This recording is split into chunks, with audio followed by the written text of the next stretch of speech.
All right. Good evening and happy Sabbath, everyone. We are so excited to have you worship with us tonight. Well, it is a very wonderful day. It is December 25, 25 December of the year 2020. Tonight, we are very excited to bring you this program from Jerusalem Church here in Miami, Florida. Beautiful Miami, Florida. It's been sunny all day, no snow, and it's been cool because we also feel the spirit of winter. So for all of you watching, all of you just getting in, we welcome you. We want to ask you to invite somebody into tonight's program. Not only is it because it is the last one for the year. Yes, it is the last one for this year. Because 2020 is on its way out.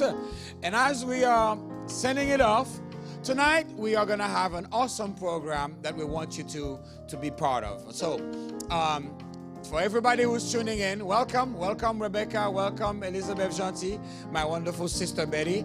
And as the music is going on right now, we want you to put your hands together and thank God for this privilege you have to be alive, to celebrate this Sabbath, and to worship Him, because this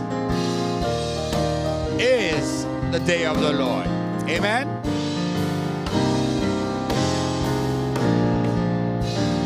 Amen. Oh, if you can notice, we have a change in the background, so you're going to see more about that.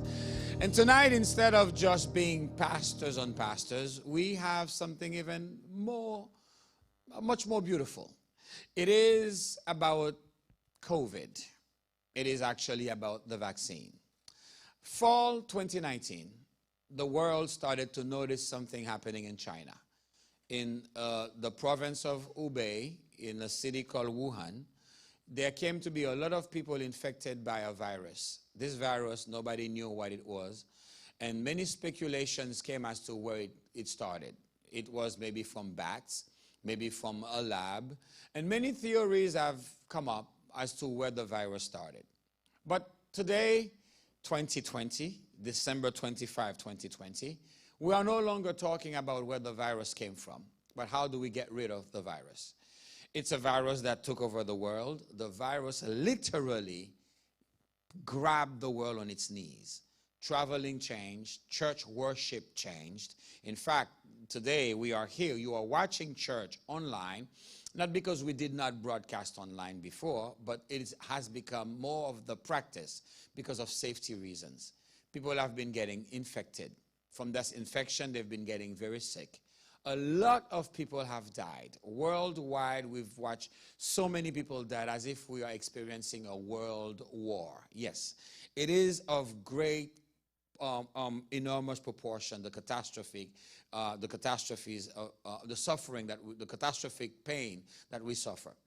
And then the world came with a vaccine. About 9 months since COVID became really serious in the United States, we now notice there are vaccines available. In our country, in these United States of America, we have two main companies coming with a vaccine, Pfizer and Moderna. There are other companies who are working on vaccines, for example, AstraZeneca and the University of Oxford. We hear of Inovio, we hear of BioNTech from Germany, and many other companies, Johnson & Johnson, are working on different vaccines. It is not something that we have to talk lightly. Many people are suspicious about the vaccine. Why do we have a vaccine? Why should we take a vaccine? Governments worldwide are telling people to take the vaccines. Yes, they want people in healthcare to take it first. In our state, Florida, our governor, Ron DeSantis, is not giving the vaccine to healthcare workers, but he wants our elderly to get the vaccine first. This vaccine may be a game changer. It may be a life changer. I am no health expert. I'm a preacher. But we need somebody who can tell us about this. And today, it is my honor and privilege to welcome an expert. Yes, allow me to get to my seat so I can tell you more about this expert. Because it is not a topic that anybody should just thread lightly. It is a topic that needs expertise. And allow me to welcome today Dr. Wayne Greaves from New Jersey. Dr. Wayne Greaves is a specialist in internal medicine and infectious diseases.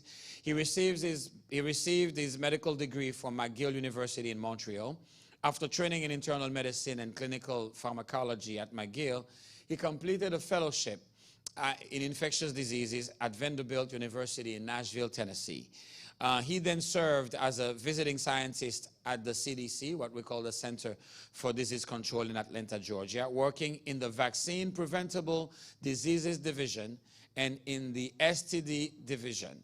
He subsequently served as head of the Infectious Diseases Division and the HIV Clinical Trials Unit at Howard University in Washington, D.C. In his current role as a distinguished scientist at Merck Research Labs, his primary focus is development of drugs for infectious diseases. Dr. Greaves is a strong advocate for health literacy in ethnic minority communities. And tonight, it is my pleasure, my honor, to welcome with us Dr. Wayne Greaves. Doc, thank you for being our guest. Welcome. Welcome to Jerusalem, Philadelphia, and Jerusalem too. Welcome, Doc. Thank you so much. Thank you. Can you hear me? All right. We are happy to have you with us. And what I'm going to do now is connect with my tech person, Ralph, and he's going to help me. You can just give me that earpiece so that I can hear it. Thank you, sir. And I just need one, and I can hear Doc talk to me so that we can. Doc, can you hear me? Yeah, I can hear you. Can you hear me? All right. I can hear you. As we're working on the tech to get it ready, I can see you now, Doc. All right. I like that. Dr. Greaves, welcome. Can you hear me, Please though? tell us a little bit about this whole vaccine stuff. Right. Are you able to hear me? Yes? Are you hearing me? Okay. So before I talk about the vaccines, I just want to step back a bit. I just want to check that you're hearing me. Yes? All right. So I just wanted to step back a bit to say that, we are in a very bad place today. And we have to ask ourselves, how did we get here? A year ago, as you heard, in Wuhan. We are hearing you live. There's a delay, but we hear you. Okay. So we're now at the point after approximately a year ago when a young ophthalmologist in Wuhan, China, reported what he thought was a strange series of cases. And he was ostracized on social media for raising concern. And basically his social media account was shut down.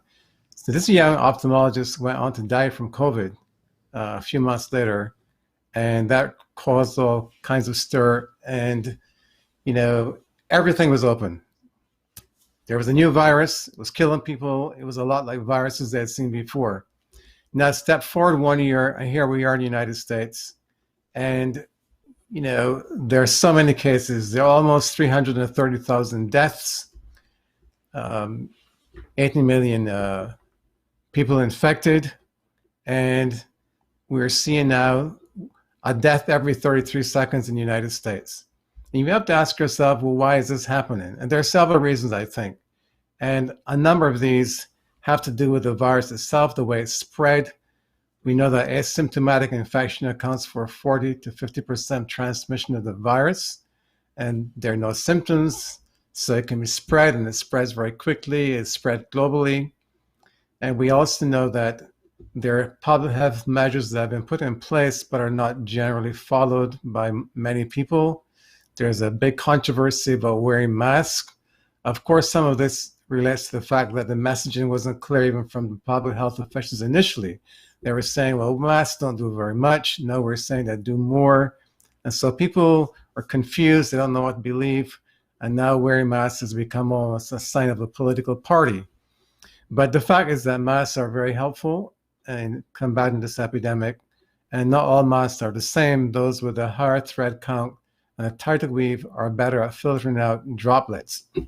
But we know that masks are helpful, both for the wearer and for the person ahead of you whom you're trying to protect. So we've come along And despite all the controversy, we do have some vaccines.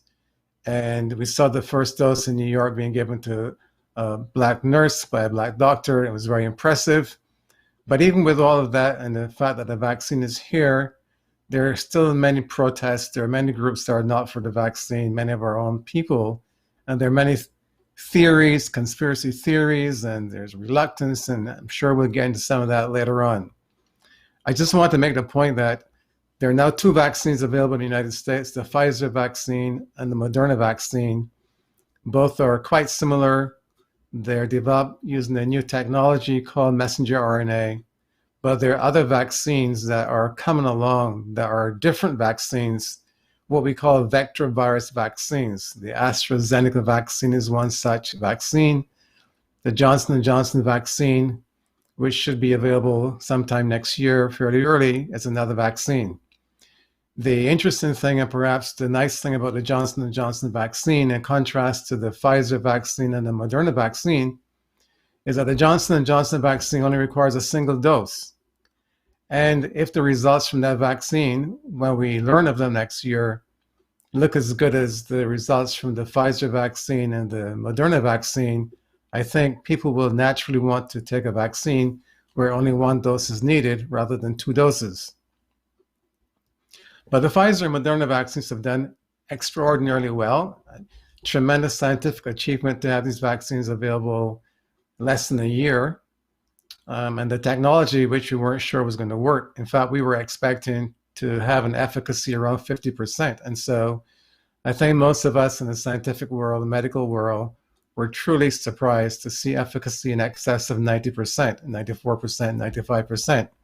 And these are not small studies. We're talking about more than 40,000 people being studied in the Pfizer trial and 30,000 in the Moderna trial. I know there's a lot of concern about how fast we were able to do this, but really a lot of the work was done beforehand with the very first SARS virus back in 2003. Even at that time, scientists were beginning to work on a vaccine, and we built on that framework in moving quickly ahead after the genetic structure of this virus was identified by Chinese scientists. And of course, there was a lot of money poured into developing the vaccine. Many things were streamlined, but I feel pretty confident saying that safety wasn't compromised, and we were surprised by the efficacy, and we can discuss this in more detail later on. So there was a Pfizer vaccine, and then there's the Moderna vaccine, again, very similar, and they've done well in all ethnic groups, just about. Native Americans, there were not quite as many as one would like to see, but for Blacks, certainly a fairly good representation and a very good response. So the vaccine seems to work very well. Now, is it safe? And that's the question that comes up all the time. And for the most part, it seems to be generally safe, but I would never say totally safe. What has happened is that the Food and Drug Administration, the FDA, and the vaccine manufacturers have been held to the standard of not even submitting the data for review until people who've been vaccinated have been followed for 2 months. Now, this is shorter than we would typically follow individuals in the vaccine study, but given the nature of the pandemic and the deaths that continued every day, it was considered a reasonable target to use a 2-month follow-up after vaccination.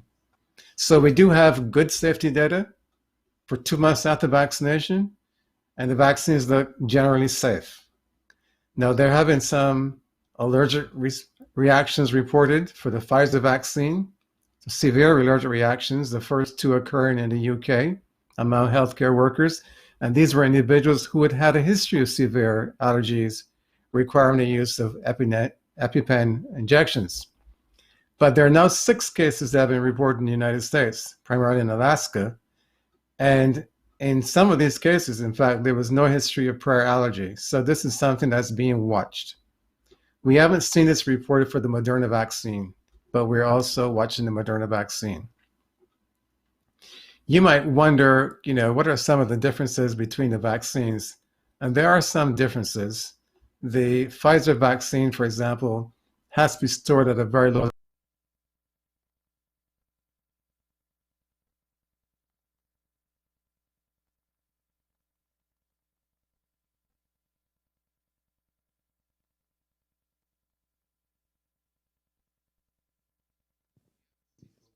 So, if I understand, if I understand carefully,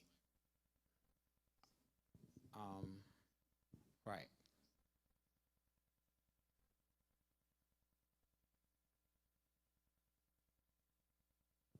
Yeah, it seems that we're having a technical difficulty because he welcome back. Other side effects that have been observed, condition we call Bell's palsy, or you were frozen for a few minutes, so keep going. temporary facial paralysis on one side. It's usually transient, tends to resolve over a few weeks. Annoying, but we can see it in other viral conditions. So it's not clear this is related to the vaccine or just a chance occurrence in the studies. We come now to the vaccine, and who should get the vaccine, and clearly starting with those who work in healthcare settings who are exposed to patients, those on long-term facilities, that's important. But I think the difficulty will come with the next round of individuals, who goes first. And already the governors and at the state level will decide exactly the order of who will be receiving the vaccine. And that's not worked out, and will probably be different in different states, and there's probably nothing we can do about it. But the challenge is not only having the vaccine, it's now giving it to enough people so we can have what we refer to as herd immunity. And that's when enough people in the population are immune, so there's no continuing spread of the virus. And we think to achieve this, we'll need to have at least 70% or more individuals in the population immune. There is also the question that's come up as to whether or not the vaccine is going to be mandatory. And I think that that's a question that's going to be decided employer by employer. But as you know, with influenza in many healthcare settings, the vaccine is mandatory. There are some exceptions, typically for religious reasons in some cases, and more so for people with specific medical conditions. But it's not as simple as saying, I don't want a vaccine, so I'm not taking it. So we'll have to see where that goes. As we heard at the beginning, there are many people who are hesitant to take the vaccine, and there are many reasons for this. Some are well-founded and some are not well-founded. I'm more on the board with conspiracy theories. But there's a concern about vaccine side effects, and I think that's reasonable. We only have good data on 2 months after vaccination, and so some people may want to wait a little bit longer, and that's understandable. There's also, though, the individual perception of some individuals that they're at low risk, so why should they take the vaccine? People who are younger are not as at greater risk, and if they're infected, they don't have generally the same high complication or death rate as old individuals. So there's that tendency for younger people to kind of like, I'm not wearing a mask, I'm doing what I want. There's concern about the speed with which the vaccine was developed, as I alluded to earlier. I mentioned some of that. But there's also distrust of the government, and particularly for Black folks, the bad legacy of the U.S. Public Health Service, a syphilis study conducted in Tuskegee, where Black men were allowed to continue with syphilis untreated, even when penicillin became available, and it was quite horrible. And then the story of Henrietta Lacks, a young woman, 31-year-old woman who died of cervical cancer, where her cells were used for experiments in medicine, particularly cancer therapy, cancer drug development, and so on, taken from her without her knowledge and without any recompense. Then there's distrust of the big pharma companies. One can think of Purdue Pharma and the whole opioid crisis, Mylan Labs with a 500% increase over 6 years for EpiPen needed for people with severe allergies. And there are many other examples.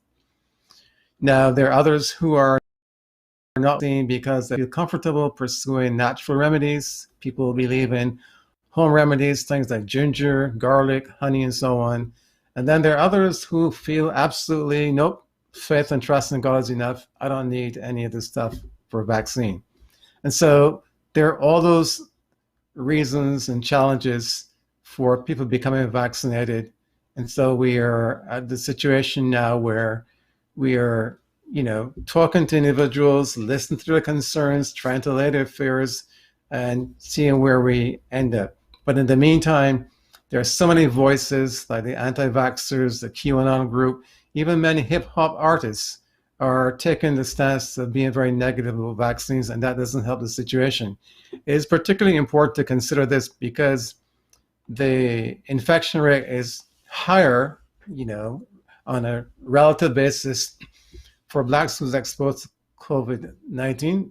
We're 2 times or 2.5 times more likely to become infected and 3 times more likely to die from the infection if we contract COVID-19.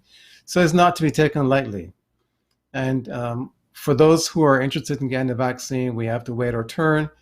In the meantime, there are vaccine scams that are showing up. You can pay this amount to get in line, and we need to be careful to avoid those things.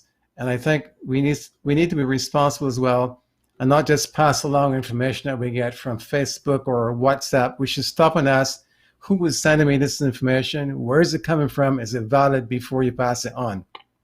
Having said all of that, there are genuinely some unanswered questions and concerns that remain. And I will be the first to admit that. The vaccine is not a panacea.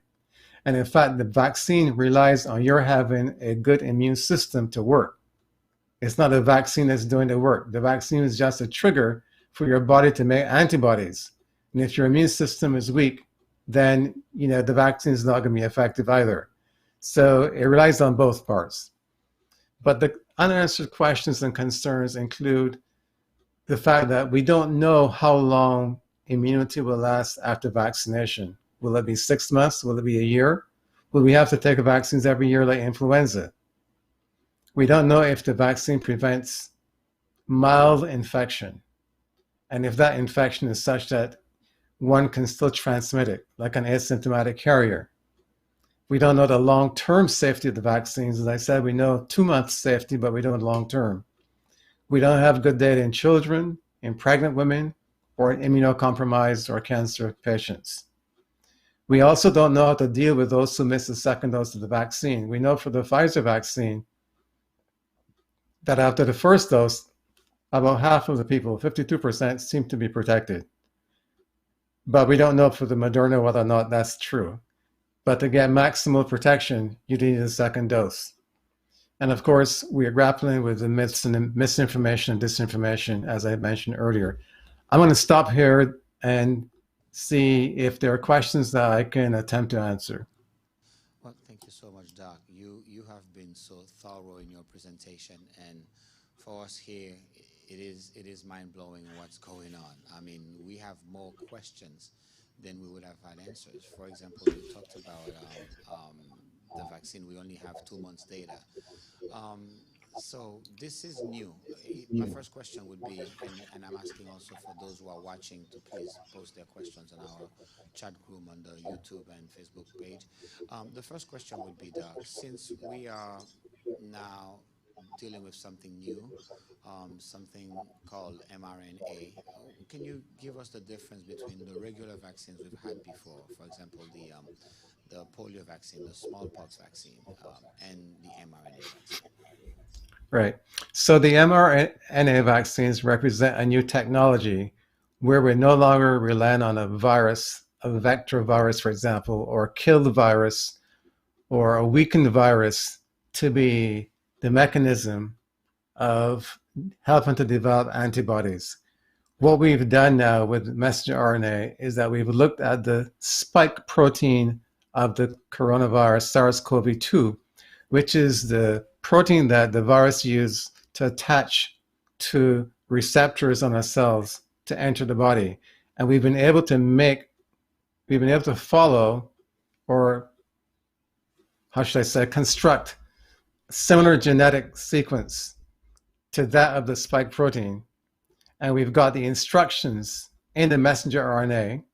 So when the messenger RNA is now synthesized and placed into the body and through the needle into the shoulder, for example, the messenger RNA goes into the cell, and in the cytoplasm of the cell, ribosomes translate the instructions in the messenger RNA to make the protein just like the spike protein. That comes to the surface of the cell, and the immune system then makes antibodies to that if you will, synthetic spike protein. These antibodies stick around. If the real coronavirus comes in with their spike protein, those antibodies are already there to prevent the spike protein from being able to attach to the cells, for example, in the nose and the pharynx and the rest of our body. So that's a fundamentally different way these vaccines work. These vaccines are almost completely synthetic based on genetic sequencing or developing the messenger RNA that we use. And so I think from these vaccines, there's less risk of any contamination or any concern about other viruses being involved. This is just, if you will, pure messenger RNA. Okay, so we've had some concerns as Christians as to the fact that they use many of the vaccines. For example, they would use aborted fetuses to create vaccines. So mRNA is synthetic. That means nobody should be worried about anything like that. What do you think? Yeah, that's correct. Some of the other vaccines, and I should say that cells derived from human embryonic cells, with aborted fetuses in the past, have been used to manufacture several vaccines, including rubella, chickenpox, hepatitis A, Ebola, shingles, and have also been used to make drugs against diseases like hemophilia, rheumatoid arthritis, cystic fibrosis. Some COVID-19 vaccines use one of two human fetal cell lines. These are cells that have derived, I think in the case of one cell, for example, in industry, from a fetus that was aborted much early on. And these cells were propagated over time. And the Johnson & Johnson vaccine, for example, is such a vaccine. Oxford AstraZeneca is such a vaccine. However, the Moderna vaccine and the Pfizer vaccine do not use those human fetal cell lines. So if you want to be a purist, if you want to avoid any reference at all to human embryonic fetal cells, then the Moderna vaccine and the Pfizer vaccines will be the way to go. Okay, so Doc, which brings me to something totally a little bit different, because as Christians, we look about the sanctity of life, and God promises us life abundantly. It is true that in medicine we've used unconventional ways to keep people alive. Unconventional ways, for example, for us, we believe in the pure animal, clean animal, and an unclean animal that we should not use, but yet science has used many of these unclean animals to help us stay alive. For example, I believe part of the medication for diabetes is pork derived. Can you tell us a little bit about that? Yeah, I mean, in the case of diabetes, for many years we've been using pork insulin. By the time you extract the insulin, it's not the pig itself that you're using. This is the pure enzyme, if you will. So things like that we've done, and other areas of medicine. Sometimes, for example, making heart valves in the past, we've sometimes used porcine valves coming from the pig. So my take on that, and I think the take from the church's position in general, even when it comes to things like vaccine and so on, and if you look at a recent statement about COVID vaccine, what we're saying is that animals considered unclean were considered unclean for foods. We're not using, in this case, things from these animals for foods. We're using parts extracted and purified as medicines. And so I think that there is a big difference. Of course, I'm sure that others and some people disagree, but I think that's a distinction that we need to make. Okay. So when we take, for example, shark liver oil that they used to give for people who have weak lungs, or krill oil for people who have other issues. So this, from what I understand from what you're saying, we're not eating the animal, but we're using what is good from the animal to help us. Yes, that is indeed what I'm saying. Okay. Now, and I think we must make that distinction. And course, some will say, yeah, you're biased because you're a physician, but I think that that's a reasonable distinction to make. And yeah, I'll leave it at that. Well, if we can use alligator skin to make shoes and belt, and we can't eat alligator, so I think I can understand the line of reasoning as to why we can use the insulin, the enzyme from the insulin derived from pork. Now, going back on the vaccine, Doc, and I know we have two questions on the line, but before I get on these questions, we talked about there was not ample time, only 2 months of 2 months since we've had to watch the studies, because usually from what I've been reading, and I'm no scientist, that it would take years to develop a vaccine. This one apparently was developed within a matter of 6 to 7 months. How sure can we be, especially when we are facing a situation where it may become mandatory?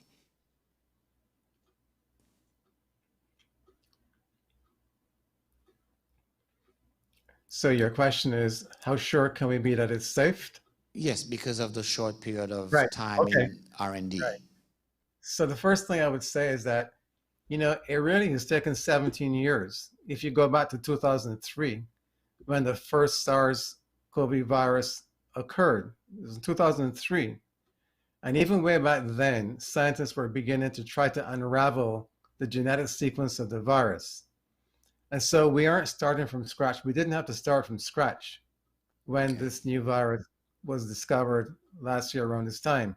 Not only that, the Chinese scientists, at least, I wouldn't say the government, the scientists were very helpful.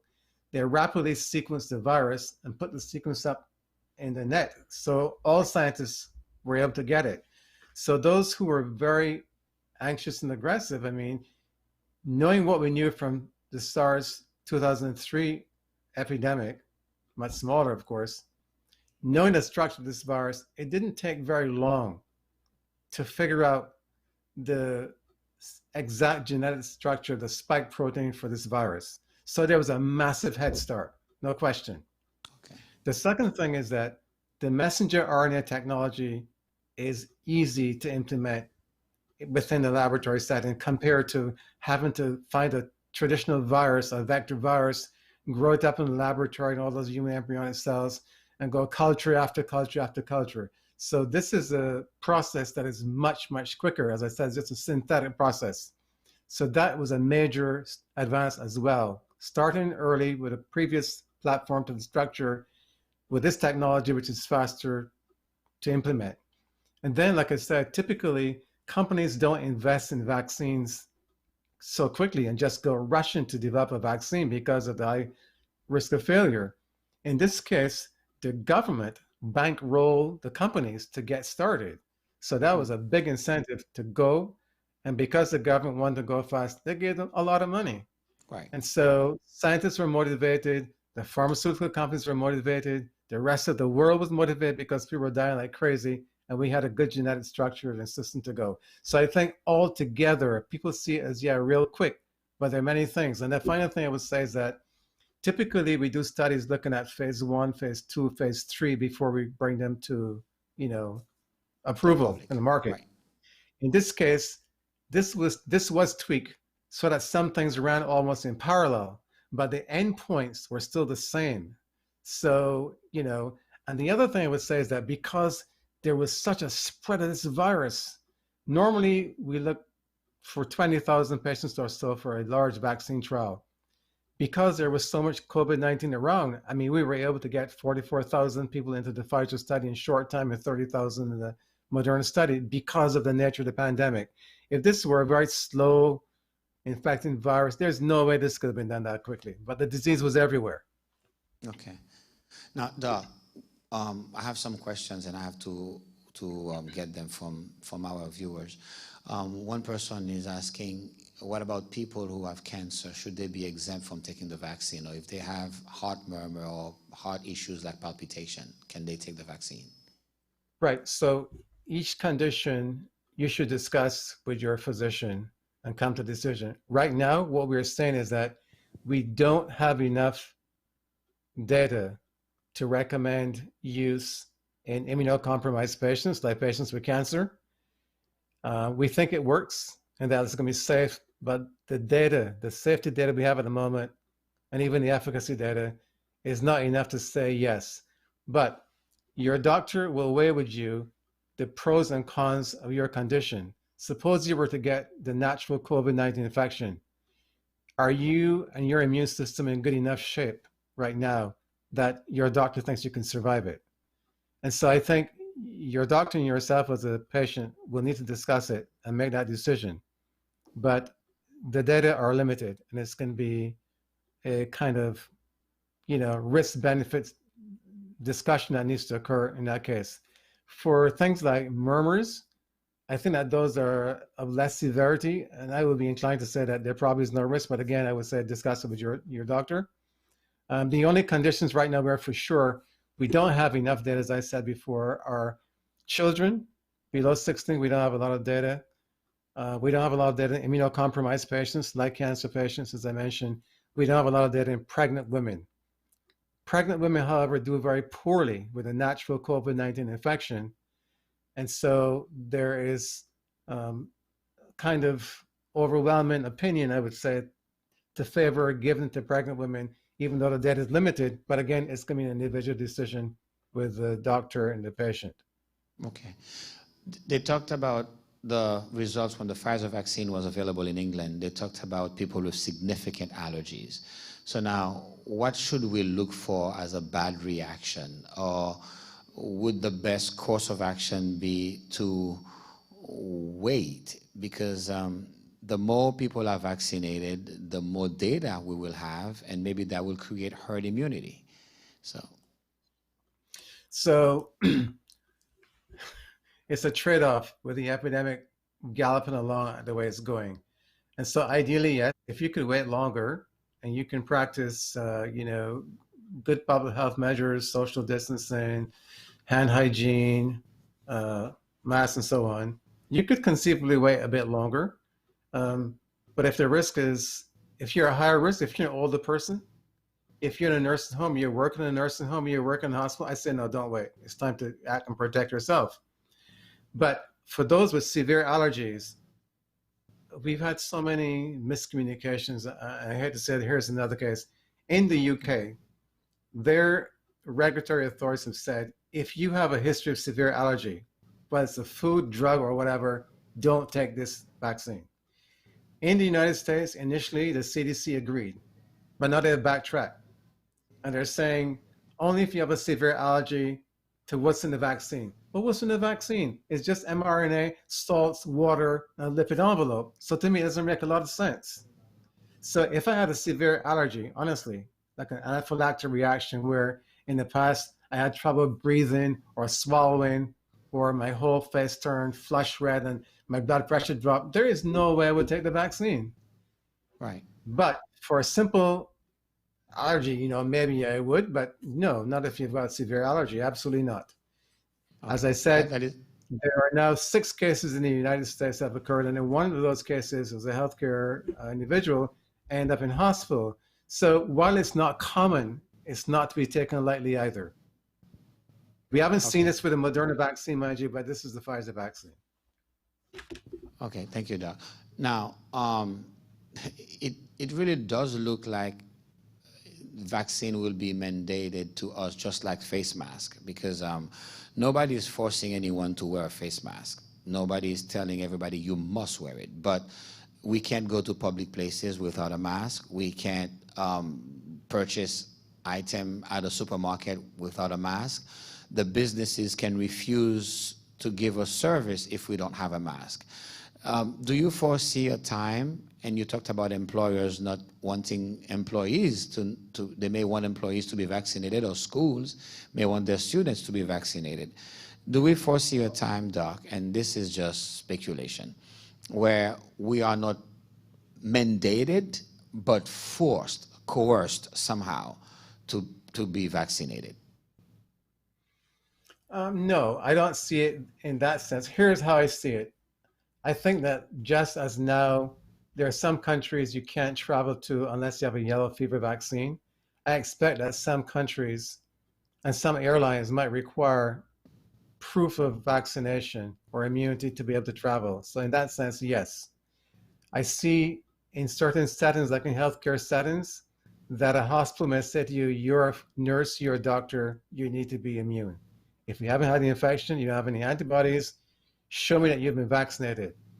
And if you refuse, I think you may find yourself out of work, or if you have a valid reason, I think that they'll try to accommodate you.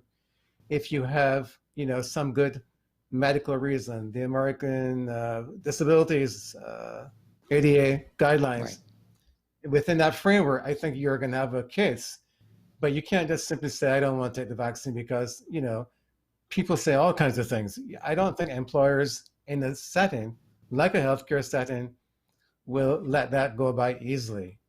Of course, I suspect it will be challenging in some cases, but given what has happened with influenza, where nurses end up having to make a decision, they may make a compromise. You won't work here, but you work there. But if there's no accommodation we can make for you, I suspect that you're going to find yourself looking for employment. Right. Now, Doc,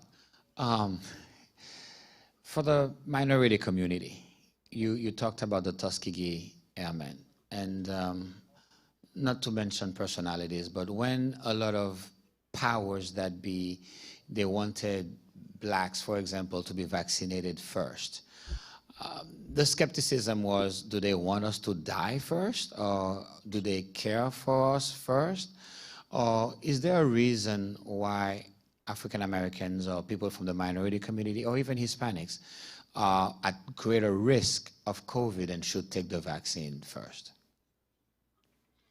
So I don't know that I would say they want us to take it first, because if they really wanted us to take it first, we will be in the first line, and we're not. We're just, the first line are really healthcare workers.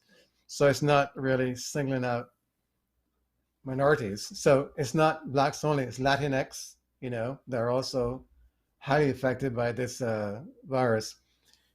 But the reason why I think so many blacks and Latinx people are affected is it's not because of biologic reason or race. I think it has more to do with the social determinants of disease. Where we live, places that, don't give us access to many things that we shouldn't, healthy-wise and food-wise. Where we live, where we work, and what we do. To me, those are the big drivers of why there's such disease, and of course, poverty, Right. relative levels. You look in New York City, where there was so much COVID-19, at specific area codes or zip codes, and you can see the highest density of people of color correlating with the highest number of cases of COVID. So it's not anything magical, in my opinion.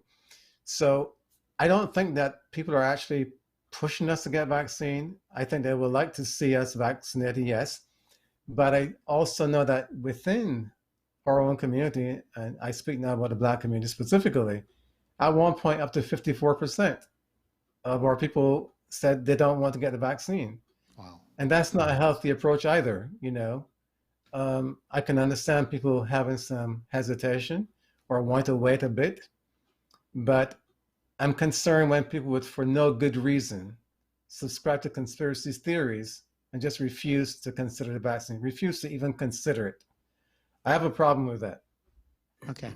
But Doc, I don't know how you're a scientist, and maybe you are not aware of a lot of what's going on through social media. We hear of nanoparticles that are in the vaccines so that we can be controlled and people can know exactly what we do, where we go. And sadly, the people who are coming up with these theories are members of the medical community. There is a lady who's a pediatrician in Atlanta, Georgia. We've got one in Houston. She was the one from Houston was the one talking about the chloroquine as a preventative against death if somebody is infected. So we lay people, we are in a limbo because we hear from scientists like you that it is okay, it's been tested. Yeah, we may not have enough years, but so far it's safe. And then we hear from other people telling us that they're using nanotechnology and some light called luciferase that is connected to Lucifer. So that is pretty scary to us Christians. Yeah. How can you help us decipher the truth from that? Okay, I'll try to give you one guiding principle that I use, and I suggest you should too. If you have in your house a broken toilet to be fixed, I think you're going to want to get a plumber to fix it, and not a carpenter or a mason. I think if you want to hear about a virus, you want to hear what the virologists are saying, not just a family physician or a regular physician. I think if you're talking about infectious disease, you want to talk to an infectious disease expert, not just someone who goes and reads books and comes back and makes their own conclusions. I say this because even among some doctors, they honestly aren't qualified to talk about what they're talking about. So that woman who talked about all this stuff in chloroquine in Texas, you need to ask yourself, okay, what kind of physician is she really? What did she do? Has she ever done any research? Does she understand the studies of what we're doing? Or is she just shooting off her head? And you know, some of these folks start to say they go on to Facebook and they go on to Instagram, YouTube, they build up a following, and they're so enamored with their following, with what they're saying, that is what is driving them more than the science. I said, if you want to know the truth and the facts, deal with independent groups. You know, it's like in medicine, if you want to get a more independent position, you go to the doctor who isn't necessarily fee for service, but he's salaried. There's no advantage to him, or a financial advisor. You know, there's no advantage to selling you this because you're not getting any more for it. Right. So in the realm of medicine, I look at the people who are more into the research. They're not getting any fame from making any money on this. Their salaries are fixed by the universities pretty much.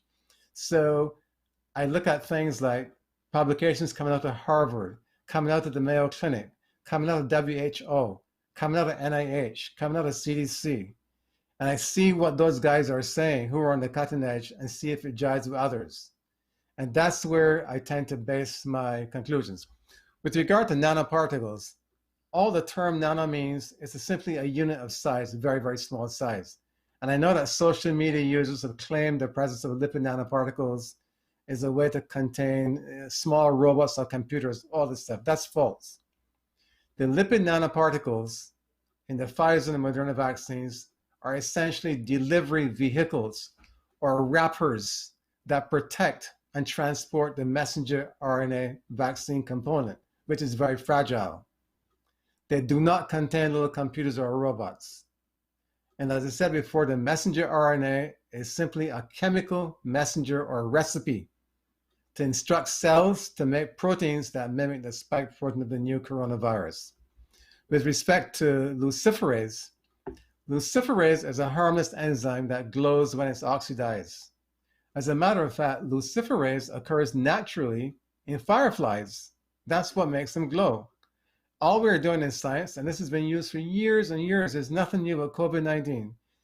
We're using COVID-19 to see whether or not the vaccine would produce antibodies when it was being tested earlier, because it lights up and we can sync things very easily. We also use it in certain tests for HIV to detect resistance to viruses. You know, this is nothing new for COVID-19. Luciferase is just a simple, harmless enzyme that allows it to detect what's happening within cells. Okay, but because I researched the... Go ahead, Doc. Sorry. No, I'm done. Go ahead. No, I'm saying I researched the luciferase patent. It was done in the 30s. So it is not something that is new. But I think a lot of people reading Revelation and they're trying to connect the dots. Some even have said that this vaccine, because it's not mandated but forced, and they're using Revelation 13, I believe it's verse 14 or 15, that we will be forced. And some have said that this is the mark of the beast. I know you are well versed also in the Bible, but from what I hear from you, the nanoparticles are not turning us into robots, and the luciferase, we already have that in fireflies. Will the vaccine change our DNA? No. And before I move on, last thing I want to say about this, as Seventh Adventists, we understand the mark of the beast to be not a literal mark, but a sign of allegiance that identifies the bearer as loyal to the power represented by the beast. So, Amen. I know luciferase may sound like Lucifer, but please don't confuse them. I'm sorry, I forgot what you asked. No, I was just saying, will the vaccine change people's DNA? Because some have said it will change our DNA. So that's another piece of misinformation, which is so wrong. The messenger RNA goes into the cytoplasm of the cell, not the nucleus of the cell where the DNA is. It doesn't go there. So the messenger RNA vaccines cannot interfere with your DNA. That is just simply false. And for anyone who understands cell structure, they can appreciate what I'm saying. Okay. A lot of, it's strange, but a lot of politics have been telling us, there's a lot of political issues around this vaccine. We in America have lived in a time when we were told by one political party that this was fake, and by another political party that you have to wear masks. So people have been polarized as to which views to take. And from this perspective, many have been questioning even science, because it is true we need to listen to our scientists, but at the same time, it appears that there is a political motive behind it. So what do you say on this one, Doc? It's very confusing. It really is very confusing. But I would start by saying, when it comes to matters of science, don't use the politician as your guide. For the same reason I said early on, if you need to get plumbing done, you don't listen to the carpenter. So politicians have their own agenda, and not often the ones that we think they should have. So I would never go there. The problem that we've had here in the country, though, is that our politicians, particularly leadership at the top, has been so dominant and so forceful and has such a strong following that they've even prevailed or almost prevailed on some of the scientists, which is shocking. CDC, for example, has not been the same organization in terms of its leadership today as when I was there many years ago. It's very, very embarrassing and frustrating and disappointing. So you're right. One of the serious errors I think they made up front was, rather than moving quickly using the WHO developed tests for the virus, insisted on making their own and bungled it terribly and delayed a lot of the diagnoses that could have been made. And their overly stringent diagnosis of a case of COVID in the beginning meant that many people who could have been tested weren't tested. So the scientists, at least the organizations in our government structure, overseen by the government, but with good scientists, have ended up doing things that really were disappointing because of the pressure that was, I think, put upon them. And so that has led people to really question some of the recommendations that have been made. You're right. Mask is just one such example that's been politicized to the point that, you can't even persuade an otherwise rational person to listen to you. You show them facts. You know what one person said to me when I was trying to explain? He said to me, Dr. Greaves, those are your facts, but this is my story. So what can you say? It's like, they call them alternative facts. Alternative facts or fake news or fake fact. It's horrible. The world in which we live is just a mess. And social media has to take a lot of responsibility for this, WhatsApp and Facebook are like cesspools of misinformation and disinformation for much of COVID stuff. They're only now beginning to wake up and do a little bit, but the damage has been done. Right. Now, Doc, I'm from Haiti, and I was born in Haiti. American today, but born in Haiti. Haiti, I don't know if the World Health Organization has been doing any much studies about COVID regarding Haiti, but Haiti has had a very low infectious rate. Churches in Haiti, people go without mask and they take public transportation as if there was no COVID. And one of the antidote they've shared is that they drink hot tea 5 times a day, different types of teas, but the statement is that the virus doesn't survive when it's hot. Have you heard anything like that? Yes, and that's true to a point, but you can't get your body hot enough to kill all the virus. So I would caution people not to just use that as, I think there may be other factors. For example, I believe strongly that we have not fully understood and studied the importance of vitamin D. People living in countries where they're exposed to sunlight, like in the tropics, are much, much better off in terms of their vitamin D levels. We now know there's a very, it's relatively small, but a very impressive study in Spain that shows that people with lower levels of vitamin D in their blood compared to those with higher levels did a lot worse. And so we have known all along that vitamin D has been very helpful in being protective for respiratory illnesses. It hasn't been studied as well as it should have been studied in the COVID era, but people who are not well off and nothing much to offer have learned and heard about some of the important attributes of vitamin D. And really, that could be one. I don't know for sure to explain, but I think the greater likelihood of having higher vitamin D levels in tropical countries, even though it is also true that the darker one's skin is, the more difficult it is to make vitamin D. But I think overall, that may be a very important factor. And there may be other reasons. I mean, don't forget that we need a good immune system.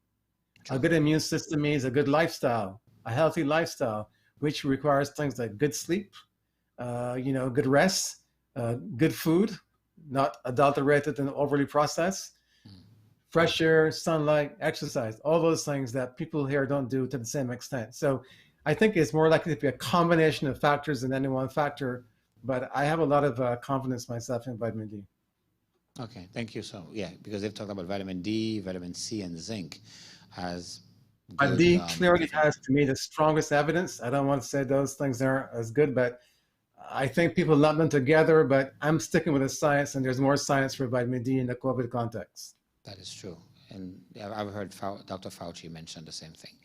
So, Doug, when it comes to this vaccine, we know it's not the mark of the beast. We know that as Seventh-day Adventists and people who study the Bible, Revelation 13 gives us it's a system that will be the mark of the beast.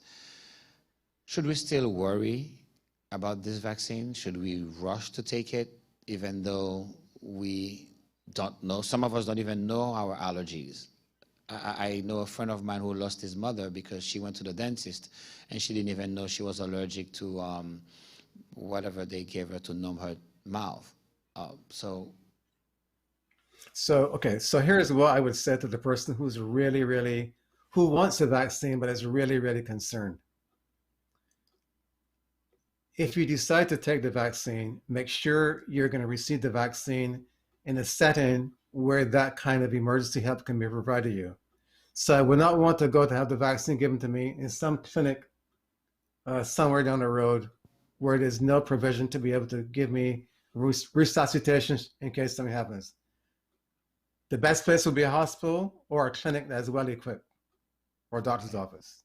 Okay. So that's important for that kind of person. The second thing I would say is that if you know you've had a severe reaction, I said earlier, just wait or don't have it. True. If you aren't sure, what you can do, don't just give up on the vaccine altogether, but just wait a little bit longer. Just wait. It's almost 3 months now. It was 2 months when they submitted data. It'll be almost 3 months. Let's assume it's 6 months. You probably won't be getting it at 6 months anyhow, unless you're a healthcare worker in the first line of receiving the vaccine. So by then, I think, 6 months should be okay in terms of assessing the safety. Big question, Doc. If I take the vaccine, does that mean I cannot catch COVID? Good question. It does not. The vaccine is not 100% protective.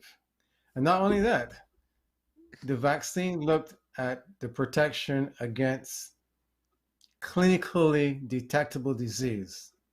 So if you develop infection and there is enough virus in your nasopharynx, but you're not having any cough, no symptoms, you're infected. Right. But it's not clinical infection. We have no idea if the vaccine protects against being infected and it's just limited infection. And what we don't know is if you have that limited infection or infection without symptoms, which we call asymptomatic infection, can you still pass enough of those viral particles in your nose onto other people? In other words, can you be an asymptomatic carrier? We don't know the answer to that. We know that it protects against clinically detectable disease and against severe disease. That's all we know. Wow. Next one, Doug. We don't know if it protects against death either. Definitely. Because in both the control group and in the vaccine group, there were no deaths. So what does that mean? You don't know. You can't say anything. Okay. So we can just say it protects against severe disease. It protects against clinically recognizable disease. And even then, it's only about 95% protect. So in the best case, there are still 5 people in 100, even if they get the vaccine, will still be infected. Wow. So then how would that work for herd immunity? So herd immunity is a little different. In herd immunity, what we want to do, let's say you have 100 people, for argument's sake, and you vaccinate all 100 with the vaccine. You want to be able to vaccinate at least 70%, 70 to 100. And better yet, they're now thinking maybe even more. I see Dr. Fauci's moving the numbers up. I think he says now 85 is even better, even 90 to 100, which is probably not realistic. But you need to have enough people immune so that if the virus pops around, it cannot be sustained in transmission because too many people are immune. So if you have a vaccine that is 95% effective, you're going to miss 5 people to start. So you don't want to miss too many more. You want to vaccinate just about everyone to be able to be sure that 70 or 80 or whatever of the 100 people are truly, truly protected. But keep in mind, this is a tremendous vaccine because most vaccines don't give you this. Like the flu vaccine is only about 40 to 50% protective. This is 90 to 95. This is a great vaccine. Don't get me wrong. But still, it's not 100% protective. So you can still be infected. If I can still be infected, then the idea of herd immunity is, and that's my understanding, is a little bit confusing because I take the vaccine, I can be infected, so maybe I'm not fully protected. Then there is no immunity. So, no, let me correct. Maybe I didn't say it clearly enough. If you take the vaccine, right, your chances of becoming infected are much, much less. Okay. Now, if you acquire the infection on your own, there are some cases where reinfection can occur, but that's very rare. Right. So we're not talking about people becoming reinfected. We're talking about trying to get people to take the vaccine in the first place. Once you are vaccinated and you have an immune response, which is going to occur 95% of the time, then I'm not really worried about you. Okay. Even if you're re-exposed to the virus again, the chances are very, very slim that you will come down with the infection. The only concern is how long will that protection last for? I get the vaccine. Yep, I'm protected. My immune system is good. Antibodies are there. But will those antibodies last for a year, 2 years, 3 years, or like the influenza virus? Do I have to get another vaccine next year? Now, I tell you this, with the SARS outbreak, the first SARS infection, 2003, immunity to that virus lasted for about 2 years. Okay. In the second SARS virus, which is called MERS, or Middle Eastern Respiratory Syndrome virus, yeah, right, that lasted for 34 months, almost 3 years. Okay. Will this last longer or shorter? We have no idea. We have to follow these people who are vaccinated to see how long those antibodies last before we can say for sure. Okay, one as we come to an end, the news today talked about a variant of COVID in Nigeria. Last week we learned about a variant of COVID in England that prompted many countries to block their flights coming from England because of the new variant. We have a vaccine now based on old variant. Do we have any clue if the vaccine now will protect from any variant of the virus? So the first thing I'd say is that this variant B117, it's probably been around for a couple of months now, certainly since September in the UK. And the variant that was found in South Africa, KwaZulu-Natal region, looks like it's a variant on that variant. It's a variant called 501Y, and this the one in South Africa, 501Y V2. And Nigeria, I don't know what that one will be called yet. So clearly, we know that RNA viruses, like the COVID virus, which is an RNA virus, tend to undergo mutations over time. They're not very stable. But the mutations that we've seen so far have been relatively minor. There have been mutations, but they've been relatively minor. And there's one called D614G that we thought enhanced the infectiousness or the ability to spread somewhat. Right. Now this one, the B117, is thought to enhance the spread even more. They're talking about 70% more infectious in the UK. But the good thing is that it doesn't seem to be causing any more severe disease. Okay. So there's no expectation of that so far, neither in South Africa or in the UK or where it's been seen. What we don't know, though, is what will happen over time. Will there be other variants that will occur? This variant has a number of new points, a number of mutations that have occurred almost at the same time. I think there are 17 altogether, 8 right. That might be very important. So we don't know. The thinking is by the manufacturers is that the vaccine will not be materially affected and will still work with this variant. Now, mind you, that's coming from the vaccine manufacturers. And remember what I said with a plumber, if you want to get information about plumbing, you don't talk to a carpenter. I want to hear what a virologist have to say. And at the moment, the best virologists, the ones that I trust anyways, are saying, we don't know, we are testing it now, and we will be able to tell you very soon. We think, based on what we've seen before, that the vaccine will still work, or might be just muted a little bit in its efficacy, but we won't be able to tell you for sure. Give us at least a couple of weeks. Okay. And that's why I think we should do, rather than saying, of course the vaccine is going to work, or of course it won't work. So we don't know. It looks as if the best of the world, right? In the best case scenario, it is better for people to be vaccinated because that's how we get protected, even if we may be able to be infected, but it is safer. And number two, we may have herd immunity that way, and we'll get rid of COVID. Yeah, we can't go on living like this. I think that this vaccine offers us a real chance to make a big dent on this pandemic and get our lives back to normal.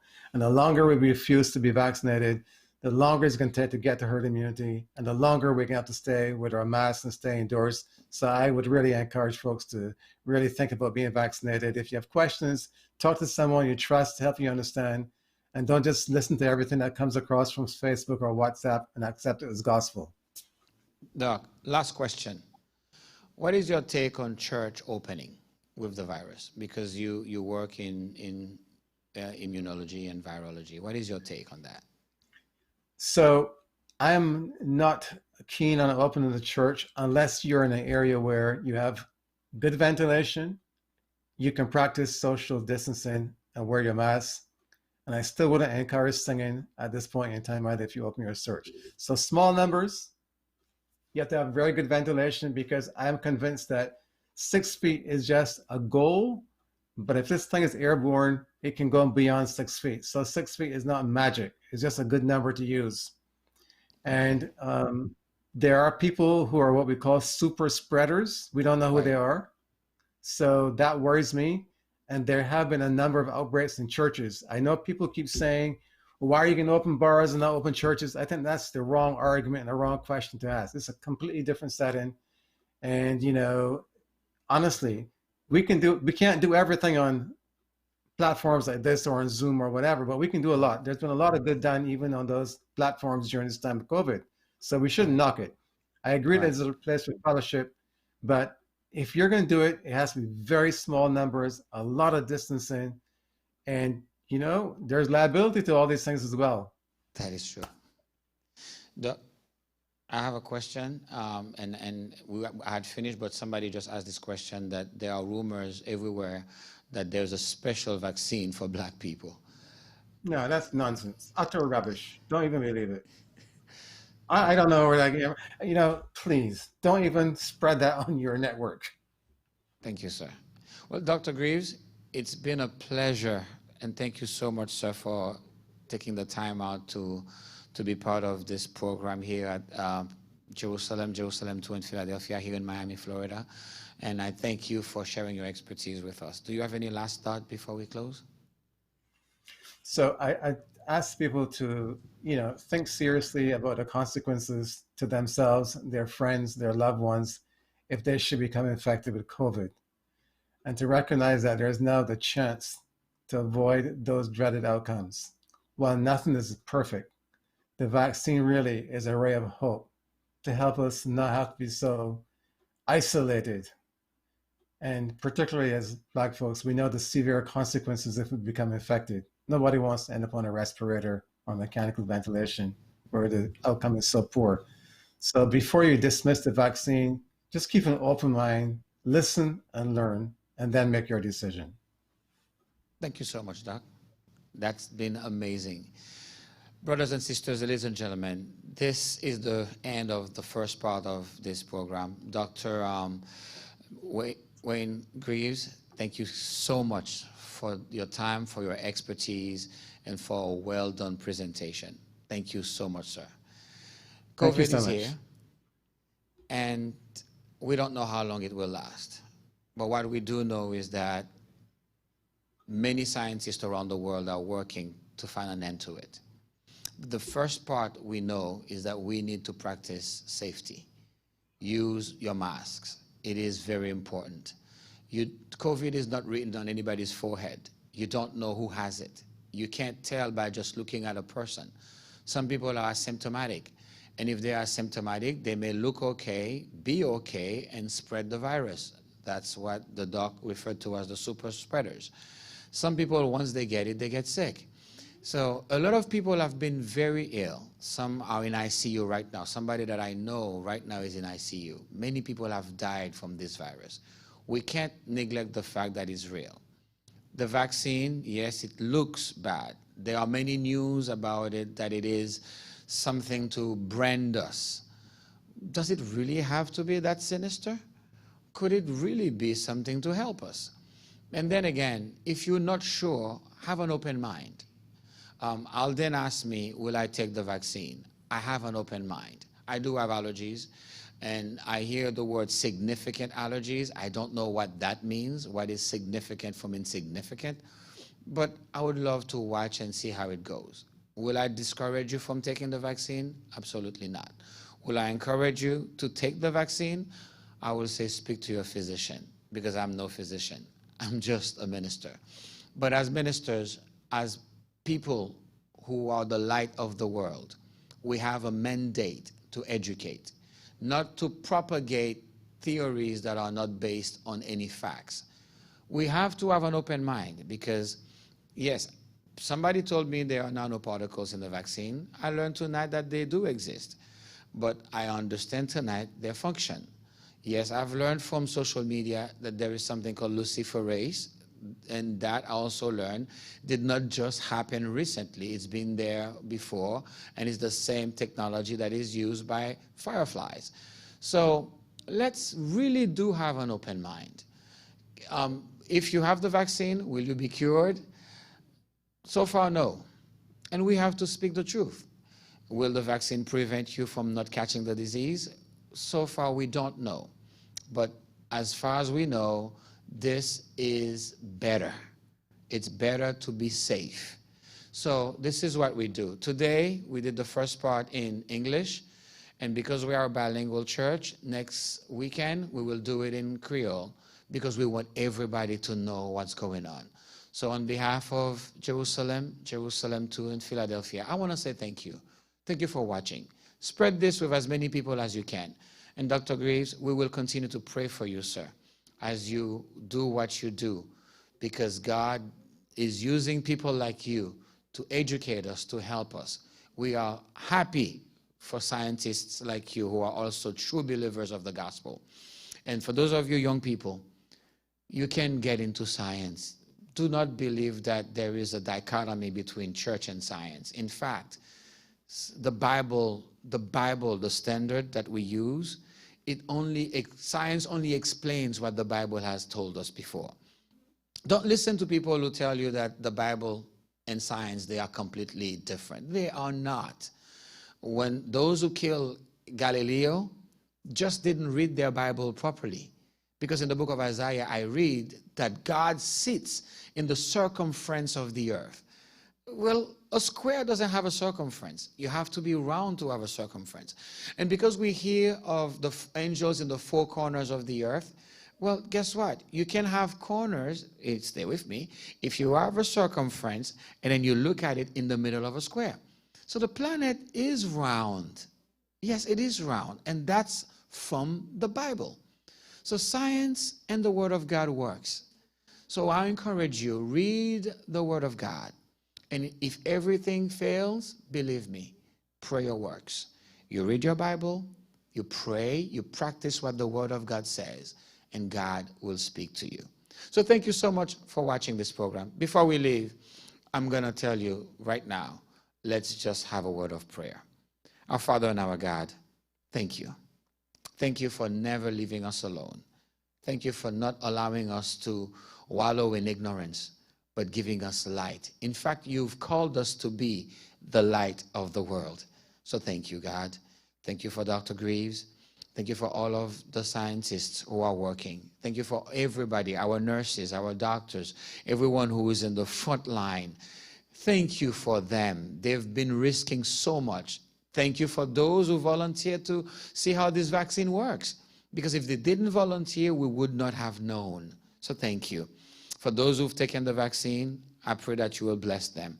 For those who are still in the valley of indecision, I pray that you will talk and speak to them.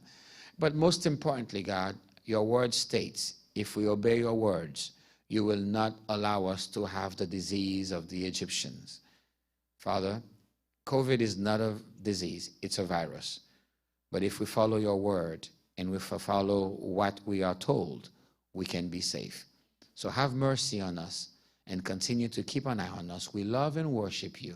In Jesus' name I pray. Let everyone say amen. Thank you for watching, guys. I love you all. Stay safe. Stay blessed. We thank you for tuning in today. Please, if you enjoyed this video, click the like and subscribe button. Also, click the notification bell to be notified when we go live. Don't forget to share this video via text, WhatsApp, and Facebook. See you soon.